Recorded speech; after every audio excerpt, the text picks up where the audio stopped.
Por la señal de la Santa Cruz de nuestros enemigos, líbranos, Señor Dios nuestro, en el nombre del Padre, y del Hijo, y del Espíritu Santo. Amén. Señor mío y Dios mío, creo firmemente que estás aquí, que me ves, que me oyes. Te adoro con profunda reverencia. Te pido mis pecados y gracia para hacer con fruto este rato de oración. Madre mía Inmaculada, San José, mi Padre y Señor, Ángel de mi guarda, interceded por mí.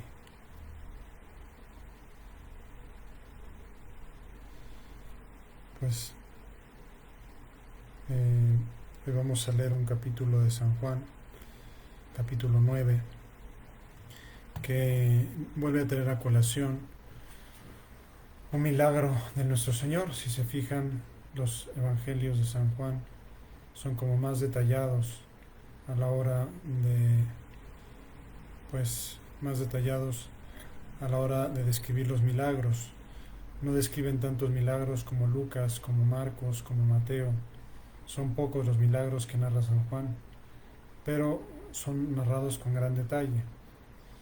Y para variar, son milagros habitualmente, no todos, pero sí varios, en concreto el que nos toca analizar el día de hoy. Son milagros que hace nuestro Señor el día sábado y que provocan acerbas disputas y discusiones con los escribas y con los fariseos. Les repito, el milagro de hoy, un milagro muy grande, no será la excepción, y prácticamente todo el capítulo está dedicado al drama de la curación que hace Jesús y por qué la hizo en sábado, y en fin, y de eso se trata, ¿no? Vamos a pedirle al Espíritu Santo que nos dé luces para sacar fruto a esta página tan bella del Nuevo Testamento. Vio al pasar a un hombre ciego de nacimiento, y le preguntaron sus discípulos: Rabí, ¿quién pecó, él o sus padres, para que haya nacido ciego? Respondió Jesús: ni él pecó ni sus padres, es para que se manifiesten en él las obras de Dios. Fíjate tú la mentalidad que tenían en aquella época, ¿no? Mentalidad de que si eras ciego, pues era por tu culpa o por la culpa de tus padres, ¿no? Era una especie como de castigo divino, ¿no? Tenían la mentalidad de todas las cosas malas que te pasaban eran castigo divino, ¿no? Y bueno, siendo ese el castigo divino, pues la explicación de toda desgracia, y nuestro Señor los corrige y dice: no es cierto, no pecó ni él ni sus padres. O sea, no tiene nada que ver el pecado con la ceguera. Es importante que lo tengamos también nosotros claro, es decir, si nos pasa algo malo no es necesariamente por culpa de nuestro pecado, y si a alguien le sucede algo malo no es que haya pecado él o sus padres, ¿no? Sino aquí nuestro Señor Jesucristo como que diluye el nexo que espontáneamente tendían a generar los judíos respecto a los pecados y a las cosas malas de esta vida, ¿no? Pensando que eran pues un castigo divino. Tenemos que trabajar en las obras del que me ha enviado mientras es de día, sigue nuestro Señor Jesucristo. Llega la noche cuando ya nadie puede trabajar. Mientras estoy en el mundo, soy la luz del mundo. Dicho esto, escupió en tierra, hizo barro con la saliva y untó con barro los ojos del ciego, y le dijo: vete, lávate en la piscina de Siloé, que significa el enviado. Él fue, se lavó y volvió ya viendo. Este es un milagro de Jesús, también como el milagro de la curación del hijo de la viuda de Naín. O sea, el ciego no le pide a Jesús que lo cure. El ciego no le pide a Jesús que no le dice: oye, cúrame, ¿no? Sino al contrario, ¿no? El ciego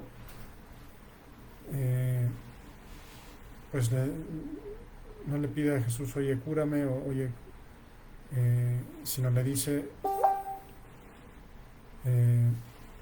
no le dice cúrame, sino que no es nuestro Señor Jesucristo el que toma la iniciativa.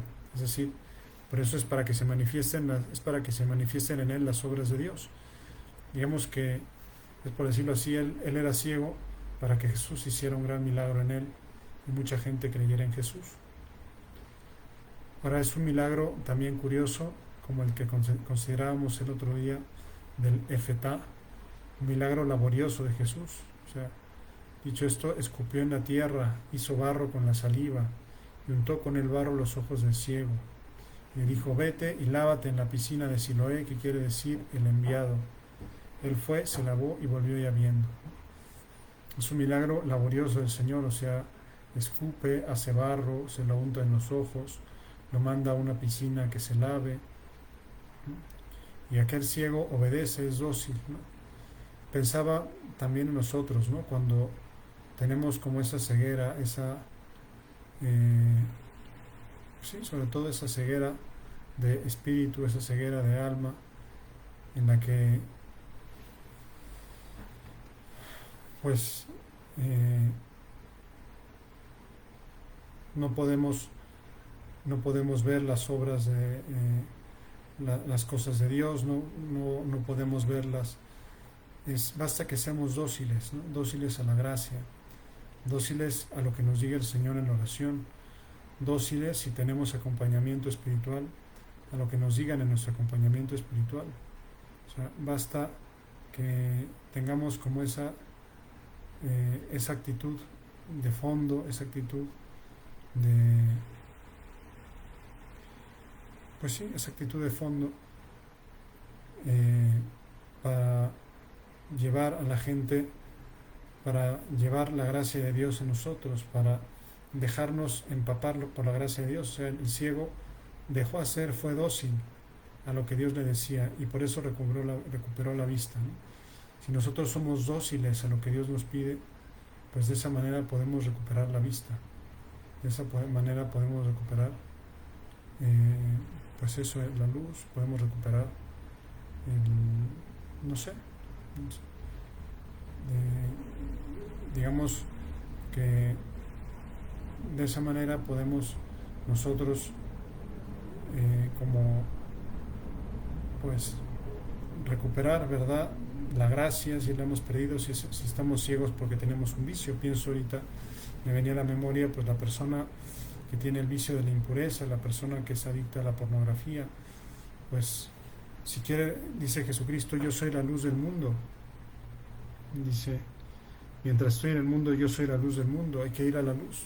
Si nuestros ojos están manchados, tenemos que ir a la luz. Jesucristo ha dicho, yo soy la luz, tenemos que ir a la luz. Tenemos que dejarnos guiar por Él, tenemos que hacer lo que Él nos diga, y lavarnos en la piscina de Siloé, pues es sinónimo de confesarnos, ¿verdad? De confesarnos y con ese barro que Dios hace, purificarnos. Por poner un ejemplo, ¿no? Es decir, si estamos ciegos para las cosas de Dios, hay que ser dóciles al llamado de Dios, hay que ser dóciles a lo que Dios nos pida, y de esa manera podremos, pues eso, podremos tener vida sobrenatural, podemos volver a ver con ojos de fe.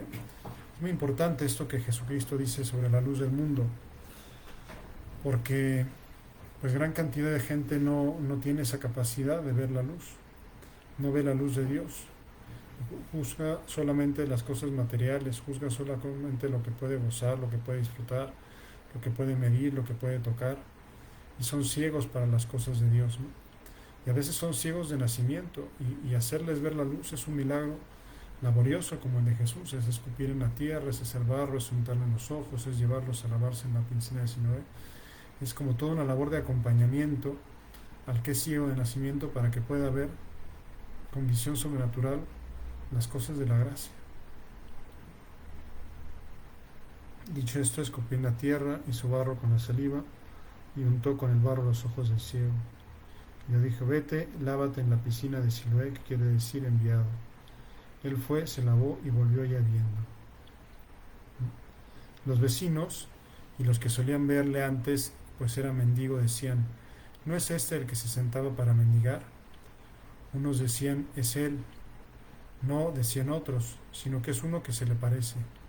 Pero él decía, soy yo. Le dijeron entonces, ¿cómo pues se te han abierto los ojos? Y él le respondió, ese hombre que se llama Jesús hizo barro, me untó los ojos y me dijo, ve a Siloé y lávate. Yo fui, me lavé y vi. Ellos le dijeron: ¿dónde está ese? Él respondió: no lo sé. Rápidamente la curiosidad de la gente, que empieza a decir: bueno, yo, es este el ciego, no es este, los chismorreos, ¿no? ¿Cómo es posible que haya recuperado la vista? ¿Quién le devolvió la vista? Y él reconoce que fue Jesús, y que Jesús desapareció. Es decir, Jesús hizo la obra buena y después de hacer la obra buena desapareció. Desapareció del camino, desapareció de la... O sea, hizo una obra buena nuestro Señor, ¿verdad? Y después de hacer la obra buena, pues, digamos, después de hacer la obra buena, se convenció de que dice: bueno, pues ya hice lo que tenía que hacer y me voy, ¿no? Como que nuestro Señor Jesucristo hace el bien y no espera el aplauso, el reconocimiento, pues sí,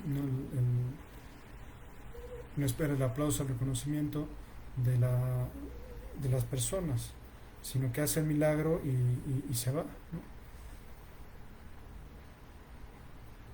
Ellos le dijeron: ¿dónde está ese? Él respondió: no lo sé. Lo llevan donde los fariseos, al que antes era ciego. Pero era sábado, el día en que Jesús hizo barro y le abrió los ojos. Los fariseos, a su vez, le preguntaron cómo había recobrado la vista. Él les dijo: me puso barro sobre los ojos, me lavé y veo. Algunos fariseos decían: ese hombre no viene de Dios, porque no guarda el sábado. Otros decían: pero ¿cómo puede un pecador realizar semejantes señales? Y había disensión entre ellos. Menos mal que había algo de disensión entre ellos, es decir, que algo de sentido común tenían. ¿Cómo puede un hombre pecador hacer esos milagros tan grandes que hacía Jesús? Pues no se lo explican, ¿no? ¿Cómo puede un pecador realizar semejantes señales? Y había disensión entre ellos. Entonces le dicen otra vez al ciego: ¿y tú qué dices de él, ya que te ha abierto los ojos? Él respondió que es un profeta. Pues es lógico, ¿no? ¿Qué va a ser Jesús sino un profeta? ¿No? Un profeta, un enviado de Dios. Un enviado de Dios, porque solo un enviado de Dios puede hacer, pues, esas cosas maravillosas, ¿no? Devolverle la vista a un ciego de nacimiento, ¿no? Dicho mal y pronto, no debe ser fácil, ¿no? Hay algunas personas que han recuperado la vista después de tiempo de no ver o con alguna operación y pues no están acostumbrados a ver. O sea que no es fácil de la nada de pronto abrir los ojos y ver y descubrir las formas, las figuras, cuando estás acostumbrado a reconocerlo todo por el oído, pues no es fácil, ¿no? ¿Tú qué dices, el que te ha abierto los ojos, que es un profeta? No creyeron los judíos que aquel hombre hubiera sido ciego hasta que llamaron los padres del que había recobrado la vista. Siguen en su... O sea, cuando uno tiene ganas de no creer, pues no hay manera, ¿no? O sea, si uno tiene como esa determinación de cerrarse a la gracia, pues ni aunque vea recobrar la vista un ciego, ¿no? Y nuevamente ya lo hemos hecho otras veces en nuestro rato de oración, pero le pedimos ahora especialmente a Jesús, ¿verdad? Por esas personas que se cierran a la gracia, por esas personas que no quieren ver. O sea, aquel ciego, aunque él no lo pidió, pues quería ver, ¿no? Vamos a pedirle nosotros: Señor, te pedimos que hagas un milagro grande, ¿no? Que hagas ver a los que no quieren ver, ¿no? Aquel hombre era un ciego, pero eran más ciegos los escribas y los fariseos, que estaban viendo el milagro y no se cuestionaban y no cambiaban y no decían: bueno, vamos a ver qué nos enseña este profeta, ¿no? ¿Qué es lo que nos está diciendo de parte de Dios? ¿Qué nos quiere decir Dios a través de los milagros que hace ese profeta? Esa sería como la actitud coherente, racional y lógica, pero no. O sea, se empeñan en dudarlo, ¿no? Y buscan, pues hacen toda una investigación con tal de demostrar que no hizo el milagro. No creyeron los judíos que aquel hombre hubiera sido ciego hasta que llamaron a los padres del que había recobrado la vista y les preguntaron: ¿es este vuestro hijo, el que decís que nació ciego? ¿Cómo pues ve ahora? Sus padres respondieron: nosotros sabemos que este es nuestro hijo y que nació ciego. Pero cómo ve ahora no lo sabemos, ni quién le ha abierto los ojos, eso nosotros no lo sabemos. Preguntadle, edad tiene, puede hablar de sí mismo. Sus padres decían esto por miedo a los judíos, pues los judíos se habían puesto ya de acuerdo en que si alguno le reconocía como Cristo, quedaría excluido de la sinagoga. Es terrible, ¿no? Los padres que están, pues, que excluyen, que no dicen lo que piensan por miedo. Es el miedo el que los guía, es el miedo el que les lleva, pues, a no decir toda la verdad, decir, pues sí es nuestro hijo, y le han hecho un milagro gigantesco, y se lo ha hecho un milagro Jesús de Nazaret, sino que son muy prudentes, ¿no? Para no comprometerse, para que no los echen de la sinagoga. Es, pues, doloroso ver, pues, el castigo, el costo que tiene la fidelidad a Jesucristo, ¿no? Lo vemos en las bienaventuranzas, ¿no? Bienaventurados los que lloran porque serán consolados, bienaventurados los que sufren persecución por causa de la justicia. Pues ahí lo estamos viendo, ¿no? O sea, gente buena que no acepta, pues, que tiene miedo de los judíos, tiene miedo de las represalias que supongan el creer en Jesucristo. Ahora mismo, pues, aprovechamos para pedir también, así como pedíamos al inicio. Pues hoy es un día muy triste, por lo menos en México, ¿no? Porque hoy se ha en la práctica despenalizado el aborto en todo el país, ¿no? Es un día muy triste. Le pedimos a la gente, pues, que vea, ¿no? Que vea que el aborto es un crimen horroroso, ¿no? Y pensaba, ¿no? Pues en los médicos, ¿no? Que se está discutiendo también si pueden ejercer la objeción de conciencia o si no. Vamos a pedir que los legisladores, en este caso no son los legisladores, sino los jueces, respeten la ley, ¿no? Que reconoce la objeción de conciencia y no la interpreten de manera de que ya no sea, pues no sea verificable la objeción de conciencia, ¿no? Entonces, son momentos muy duros, ¿no? Son momentos muy duros en los que se ve, pues, la oscuridad, ¿no? Y que no hay peor ciego que el que no quiere ver, ¿no? El que no quiere ver que en un niño en el seno de su madre es un ser vivo de la especie humana y que tiene todo el derecho a vivir. Pues hay ciegos que no lo quieren ver, ¿no? Son como estos judíos que, pues, que tienen la realidad delante y se dejan llevar por prejuicios, por sus ideas preconcebidas, por sus ideas fanáticas. Le llamaron por segunda vez al hombre que había sido ciego y le dijeron: da gloria a Dios, nosotros sabemos que ese hombre es un pecador. Le respondió: si es un pecador no lo sé, solo sé una cosa, que era ciego y ahora veo. O sea, funciona, ¿cómo se llama? Funciona con una lógica apabullante, ¿no? Diciendo, mira, si es pecador o no, eso ustedes tampoco lo saben, eso solo lo sabe Dios. Solo Dios sabe si una persona es pecadora o no es pecadora, ¿no? Pero solo Dios lo sabe, ¿no? Pero pues lo que les dice es que era ciego y ahora veo. Eso sí lo sé con total certeza. Yo no sé si es pecador o no. Lo que sé es que era ciego y que ahora veo. Le dijeron entonces: ¿qué hizo contigo? ¿Cómo te abrió los ojos? Él replicó: os lo he dicho ya y no me habéis escuchado. ¿Por qué queréis oírlo otra vez? ¿Es que queréis también vosotros haceros discípulos suyos? Ellos le llenaron de injurias y le dijeron: tú eres discípulo de ese hombre, nosotros somos discípulos de Moisés. Nosotros sabemos que a Moisés le habló Dios, pero ese no sabemos de dónde es. El hombre le respondió: eso es lo extraño, que vosotros no sepáis de dónde es, que me haya abierto a mí los ojos. Como que les hace cuestionar, o sea, ¿cómo es posible? Ustedes no saben nada y sin embargo me ha hecho un gran milagro. Y les dice una cosa que es muy lógica. Dice: sabemos que Dios no escucha a los pecadores, mas si uno es religioso y cumple su voluntad, a ese le escucha. Jamás he oído decir que alguien haya abierto los ojos de un ciego de nacimiento. Si éste no viniera de Dios, no podría hacer nada. O sea, aquel ciego de nacimiento, pues emplea la lógica, la razón, para aceptar pues que Jesucristo es de Dios. Todavía no sabía que Jesucristo era Dios, todavía no sabía que Jesucristo era el Mesías. Él pensaba que era un profeta, pero sí tenía claro que venía de Dios. ¿Por qué? Porque había hecho una cosa buena. Porque había hecho una cosa buena que solo con un poder sobrenatural se entiende, que solo si Dios le permitió, le dio ese poder, podría hacerlo. Pero nuevamente se enfrenta esa lógica tan clara, ¿no? Solo sé que ahora ciego y ahora era ciego y ahora veo. Solo sé que Dios escucha a los hombres buenos, a los hombres piadosos. Nunca se había visto nada así. Por eso si no viniera de Dios no podría hacer nada.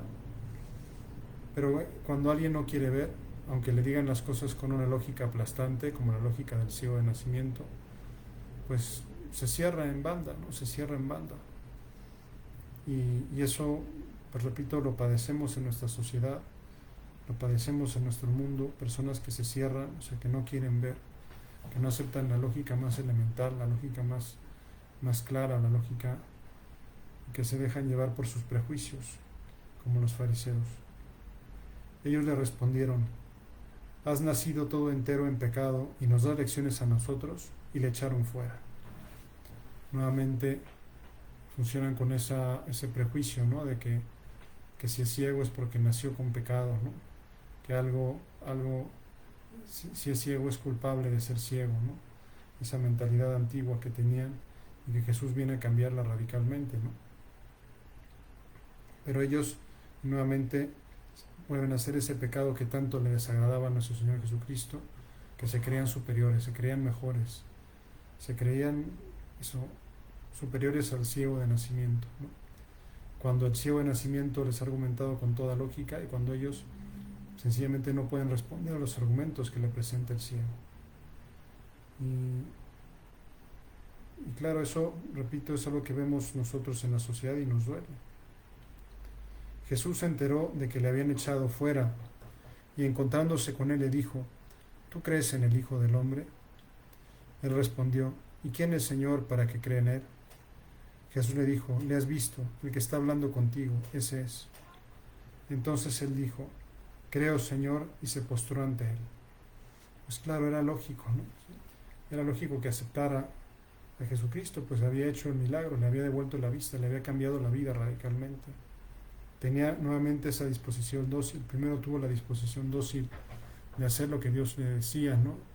Es decir, irse y lavarse en la piscina de Siloé, dejarse untar los ojos con saliva y con barro, ¿no? Y ahora le pregunta, ¿no? ¿quién es para que crea en él, ¿no? O sea, tiene una disposición de apertura a la gracia, de apertura a Dios.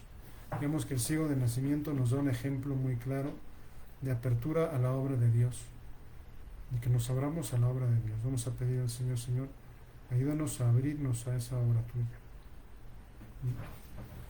Entonces él dijo: creo, Señor, y se postró ante él. Y dijo Jesús: para un juicio he venido a este mundo, para que los que no ven vean, y los que ven se vuelvan ciegos. Algunos fariseos que estaban con él oyeron esto y dijeron: ¿es que también nosotros estamos ciegos? Jesús le respondió: si fuerais ciegos no tendríais pecado, pero como decís vemos, vuestro pecado permanece, ¿no? Y ahí termina el capítulo 9 de San Juan, ¿no? Pero termina enigmáticamente diciendo: para un juicio he venido a este mundo, para que los que no ven vean, y los que ven se vuelvan ciegos. Es decir, para que los que no ven como el ciego vean, y los que ven se vuelvan ciegos. Es decir, los que ven aparentemente como los escribas y fariseos se vuelvan ciegos a las obras de Dios. Vamos a pedirle a Jesús ahora: Señor, que no nos volvamos nosotros nunca ciegos a tus obras, ¿no? Vamos a pedirle a Jesús ahora por todos aquellos que son ciegos a las obras de Dios, ¿no? Que dicen que ven, ¿no? O sea, si fuerais ciegos no tendréis pecado, pero como decís vemos, vuestro pecado permanece, ¿no?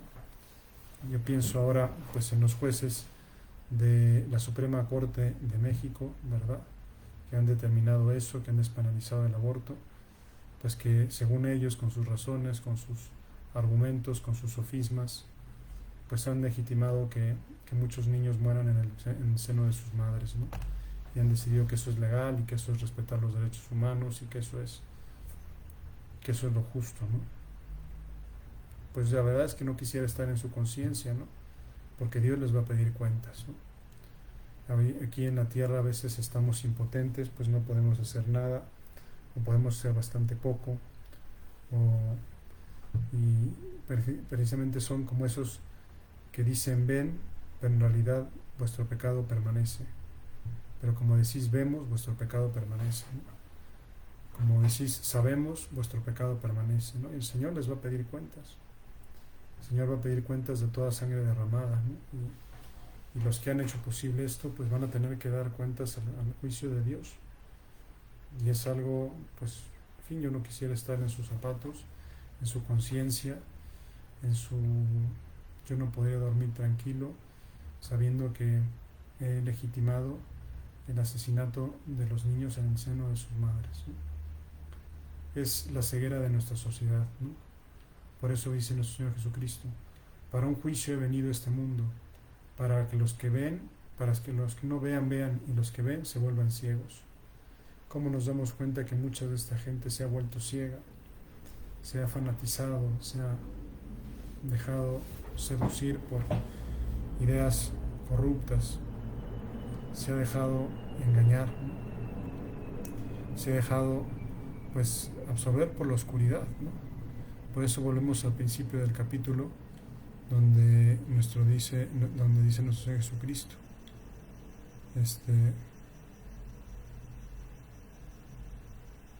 dice: mientras estoy en el mundo, soy la luz del mundo, ¿no?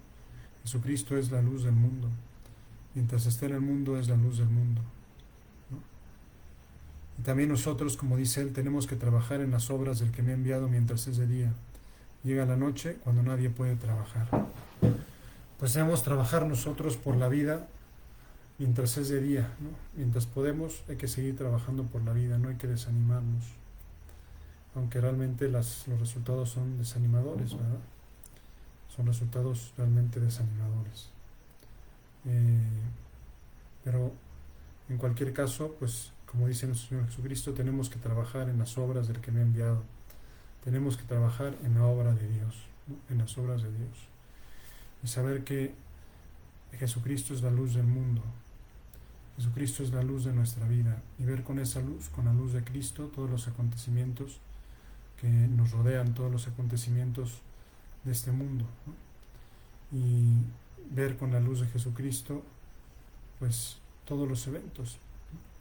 Que no seamos ciegos como aquellos que creen ver y que en realidad pues no ven, ¿no? Los fariseos que estaban con Él oyeron esto y dijeron: es que también nosotros somos ciegos. Y lo decían, pues realmente estaban ciegos a la luz de Cristo. Y vamos a seguir pidiendo mucho por los que están. No hay que tener rencor, no hay que tener odio, hay que rezar para que los ciegos descubran la luz. No es muy bonito en ese sentido, en el caso del aborto, pues las personas que fueron los principales promotores del aborto se convirtieron en gentes que lucharon por la vida. Pienso en Bernard Nathanson, o pienso en, ya se me olvidó el nombre, pero la que legitimó el aborto en Estados Unidos, ¿no? La que mintió para que se juzgara y se legislara a favor del aborto en Estados Unidos. Pues el aborto, ayer lo veíamos, el demonio es el padre de la mentira, se abre camino a base de la mentira, ¿no? Y nosotros queremos pues ir a la luz de la verdad, que es la luz de Cristo, y vivir en esa luz de Cristo, vivir en esa verdad, y dejarnos llevar por ella, dejarnos guiar con ella. Señor, no permitas que la oscuridad nos envuelva, no permitas que la oscuridad envuelva este mundo. Te pedimos que tu luz siga alumbrando en este mundo, siga alumbrando nuestras vidas, siga alumbrando nuestras naciones, siga alumbrando nuestros corazones. Te lo pedimos, ¿verdad?, por intercesión de nuestra Madre Santa María, que realmente, pues, en fin, que no nos trague, por decirlo así, la oscuridad de este mundo, sino que bien unidos a Jesucristo seamos nosotros luz para este mundo. Te doy gracias, Dios mío, por los buenos propósitos, afectos e inspiraciones que me has comunicado en esta meditación. Te pido ayuda para ponerlos por obra. Madre mía Inmaculada, San José mi Padre y Señor, Ángel de mi guarda, interceded por mí. La bendición de Dios Todopoderoso, Padre, Hijo y Espíritu Santo, descienda sobre ustedes y permanezca para siempre. Que les vaya muy bien, que Dios los bendiga, que pasen una buena noche.